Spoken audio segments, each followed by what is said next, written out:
Parenting அப்படின்றது வந்து பிரெக்னன்சிலேயே start ஆகுது அப்படின்னு ஏன் ஸ்டார்ட் ஆகுது அப்படின்றதுக்கான நிறைய காரணங்களையும் நம்ம பார்த்துட்டு வரோம்.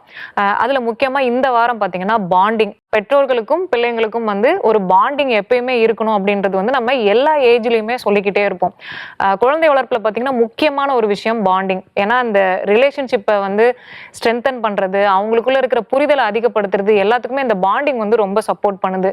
குழந்தை பிறந்ததுக்கு அப்புறம் நீங்க இந்த பாண்டிங்கை கிரியேட் பண்றதை விட குழந்தை கருவுல இருக்கும் போதே நீங்க இந்த பாண்டிங்கை உங்களால கிரியேட் பண்ண முடியும்.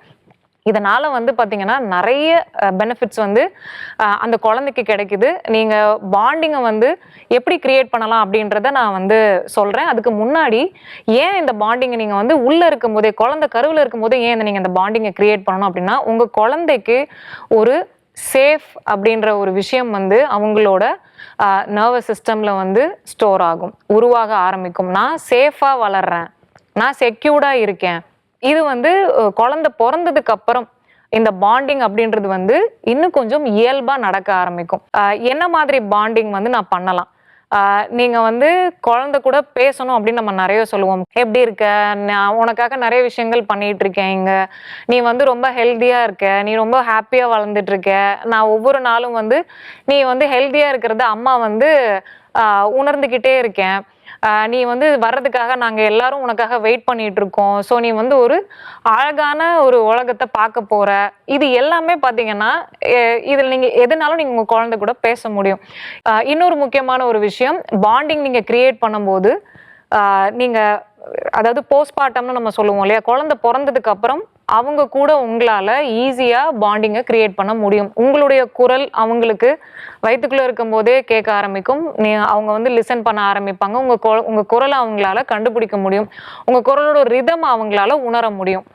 இன்னொரு ஒரு பாண்டிங் ப்ராக்டிஸ் பார்த்தீங்கன்னா, உங்க குழந்தைய நீங்க இமேஜின் பண்ணிக்கலாம். வயிற்றுக்குள்ள உங்க குழந்தை எப்படி வளர்ந்துட்டு இருக்காங்க அப்படின்றத நீங்க கண்ணை மூடி ஒரு 5 மினிட்ஸ் நீங்க வந்து என்ன பண்ணலாம்னா அமைதியா உட்காந்து உங்க குழந்தையோட ஒரு வளர்ச்சியையும் நீங்க ஆரோக்கியமா ஃபீல் பண்ண ஆரம்பிக்கலாம்.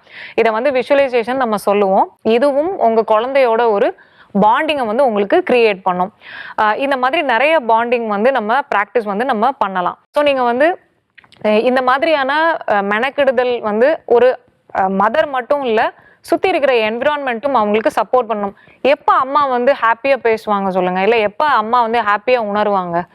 அவங்களோட சூழலும் அவங்களுக்கு சப்போர்ட்டிவாக இருந்தால் மட்டும்தான் ஒரு கர்ப்பிணியால் வந்து ஒரு ஆரோக்கியமான ஒரு மனநிலையோடையோ இல்லை ஒரு சந்தோஷமான மனநிலையோடையோ இருக்க முடியும்.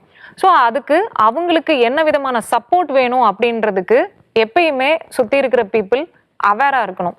ஒருவேளை அவங்களோட எமோஷன்ஸை அவங்களால ஹேண்டில் பண்ண முடியல, நீங்கள் இந்த மாதிரியான சின்ன சின்ன செல்ஃப் கேர் ப்ராக்டிஸ் பண்ணியும் உங்களால் உங்களோட ஃப்ரஸ்ட்ரேஷனையோ இல்லை உங்களோட கோபத்தையோ உங்களால் ஹேண்டில் பண்ண முடியல, எனக்கு தொடர்ந்து 2 வாரத்துக்கு மேலே இல்லை 1 மாதத்துக்கு மேலே நான் இப்படியே தான் இருக்கேன், எனக்கு வந்து இந்த உள்ளே வளர்ந்துட்டு இருக்கிற குழந்தையோட என்னால் எந்த பாண்டிங்கும் கிரியேட் பண்ண முடியல, எனக்கு வந்து எப்பயுமே ஒரீடாக இருக்குது, நான் எப்பயுமே வந்து வருத்தமாகவே இருக்கேன், எனக்கு எப்பயுமே கோபமாக வருது அப்படின்னா கண்டிப்பாக நீங்கள் ஒரு ஆலோசனை வந்து எடுத்துக்க வேண்டியது ரொம்ப அவசியம். நீங்கள் உங்களோட மகப்பேறு மருத்துவரை பார்க்குறப்ப நீங்கள் அதை அவங்க கிட்ட சொல்லலாம். இல்லை நீங்கள் வந்து ஒரு மனநல ஆலோசகர்கிட்ட நீங்கள் இந்த விஷயத்த கொண்டு போகலாம். இதில் எந்த விதமான தவறும் இல்லை. நீங்கள் வந்து நல்ல விஷயம்தான் பண்ணுறீங்க உங்களுக்கும் உங்கள் குழந்தைக்கும். ஸோ இந்த செல்ஃப் கேர் ப்ராக்டிஸ் எல்லாம் நீங்கள் பண்ணும்போது உங்களோட பாண்டிங்கை வந்து நீங்கள் இன்னும் கொஞ்சம் ஸ்ட்ரென்தன் பண்ண முடியும். உங்கள் குழந்தை கூட பேச ஆரம்பிக்கிறதும் சரி, உங்கள் குழந்தைக்கு நீங்கள் பாட்டு பாடலாம், உங்கள் குழந்தைகிட்ட கதை சொல்லலாம். நீங்கள் வந்து என்னென்ன விஷயங்கள் வந்து உங்கள் குழந்தையோட அதாவது இணைப்பில் இருந்து பண்ணுறீங்களோ அது எல்லாமே உங்கள் குழந்தைக்கு ஒரு பாசிட்டிவான கோர் மெமரியை வந்து உருவாக்கி கொடுக்க போகுது அப்படின்றத நினச்சி நீங்கள் ஒரு தடவையும் சந்தோஷப்படலாம். ஏன்னா நீங்கள் குழந்தையோட பேசும்போது நீங்களும் ஹாப்பியாக இருப்பீங்க, உங்கள் குழந்தையும் ஹாப்பியாக இருப்பாங்க. உங்களுக்கு வந்து நீங்கள் குழந்தையோட ஒரு பிணைப்பில் இருக்கிறதா நீங்களும் உணர்வீங்க. அதே உணர்வு உங்கள் குழந்தைக்கும் ஏற்படும். உங்கள் குழந்தை வயிற்றுக்குள்ளே இருக்கும் போதே இதை அவங்களால ஃபீல் பண்ண முடியும். இந்த விஷயங்கள் நம்மளுக்கு புதுசாக இருக்கலாம், இல்லை இந்த விஷயங்கள் நீங்கள் கேள்விப்பட்டிருக்கலாம், பட் இருந்தாலும் இந்த விஷயத்தை தொடர்ந்து செய்ய ஆரம்பிங்க. அதனால உள்ள வந்து அவங்க நீங்க யோசிச்சு பாருங்களேன், ஒரு தனி அறையில வந்து ஒருத்தங்க வந்து உட்காந்துருக்காங்க அப்படின்னா அவங்களுக்கு எப்படி இருக்கும்? யாருமே பேசவே இல்லை ஒரு 10 மாசம் ஃபுல்லா அப்படின்னா.